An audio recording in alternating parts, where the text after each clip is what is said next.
તો Amreli Rajkot national highway પર આવેલો 40-45 વર્ષ જૂનો પુલ હાલ જર્જરિત હાલતમાં છે।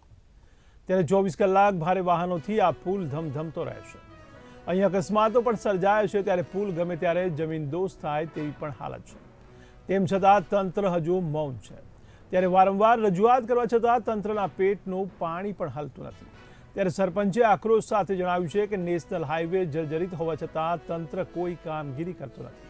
ત્યારે શું તંત્ર વધુ અકસ્માતોની રાહ જોઈ રહ્યું છે, તેવા પણ સવાલ ઉઠી રહ્યા છે। આ પુલમાં એક્સિડન્ટો ઘણા થયેલા છે અને સામું જ દેખાય છે, તો રજૂઆત થાય તૂટે એટલે બસ ખાલી લાઈન ઓલી પાઇપોની મારી જવાની 50-100 રૂપિયાની, કોઈ ઉપરની કાર્યવાહી થતી ને નીચેથી નહીં। બહુ ખરાબ હાલતમાં પુલ પડ્યો છે।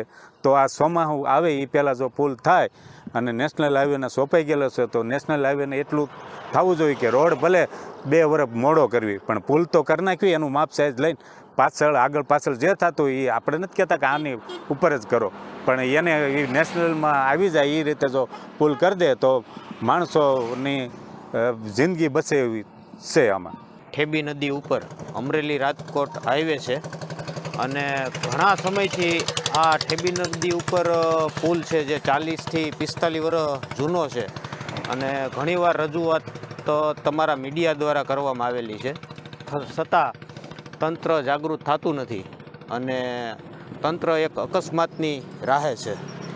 તો હું તંત્રને તમારા મીડિયા દ્વારા જાણ કરવા માગું છું કે વહેલામાં વહેલા આના પગલાં લેવામાં આવે, કોઈ પણ અકસ્માત ન બને।